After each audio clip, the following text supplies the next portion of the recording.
Hey all, welcome back to the channel. Today I'm going to show you how and why to clean the throttle body on this 2010 Toyota Tundra.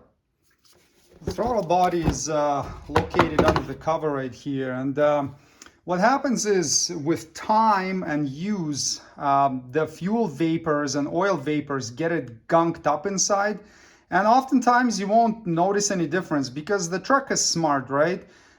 It learns with time how wide it needs to open the throttle in order to maintain stable idle speed. And usually it compensates with time, so as it gets gunkier, it opens it more and more. However, what you will notice often is after replacing the battery, if the battery is disconnected for a while, the engine control module will forget how wide to open the throttle in order to maintain stable idle. So what will happen is after you reconnect the battery and go start the truck, sometimes it will idle rough and won't run very well, and sometimes it will just stall. So it just depends on how gunky the throttle body was to begin with. Some people like to clean them every so often just as a preventive measure. And in that case, it will depend on what type of fuel you use and on your driving conditions. You could check it every 60,000 miles or so and give it a quick wipe. Or if you replace the battery and it's not running well, that's really a good time to give it a clean. Another thing worth mentioning is that if the throttle body is really gunked up before you clean it and you don't disconnect the battery, the memory of the engine control module won't reset, and it's gonna try to open it more than is needed to control idle.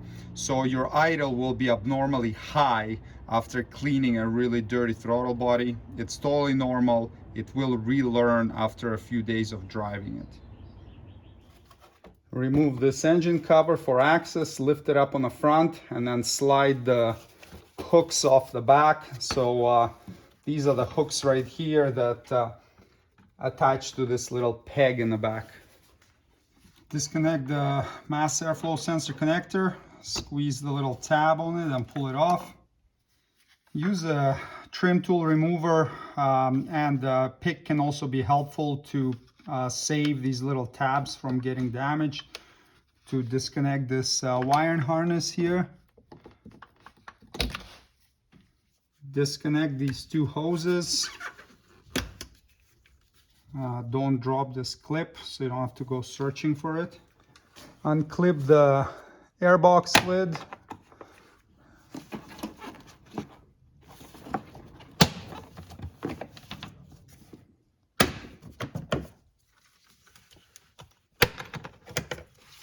Loosen this clamp, 8mm size.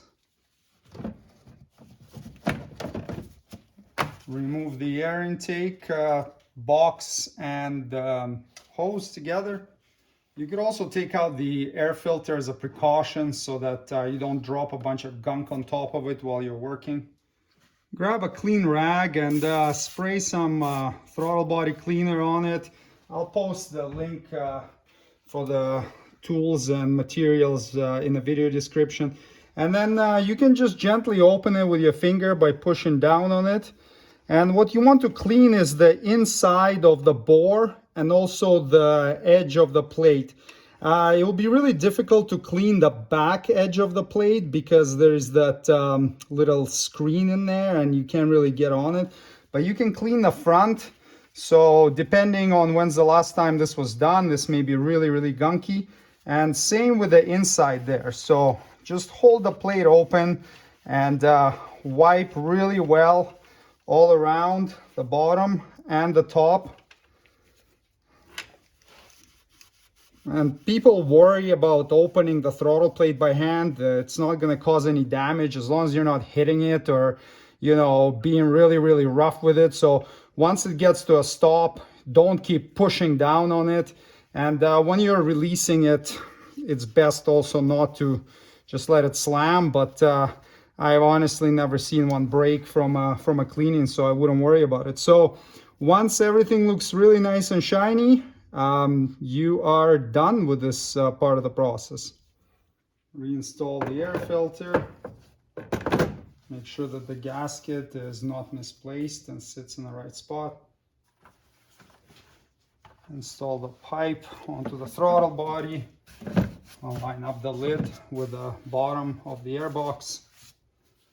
The torque spec, they do give you one for this clamp. It's 35 inch-pounds. I don't have anything that goes that low, but honestly, just tighten it by hand and it's going to be good. Reclip all 4 clips, lift it up like this, and then snap it in place. Do it with the rest of them. Reattach the 2 hoses and get the clamp back in place, and then slide this little one on. And then reconnect the mass airflow sensor and its clip. And for the cover, hook up the rear hooks and then line up these grommets with the 2 studs. And there you go. The job is completed. Thanks for watching. Subscribe if you'd like to see more Toyota Tundra maintenance and repair videos. See you next time. Cheers.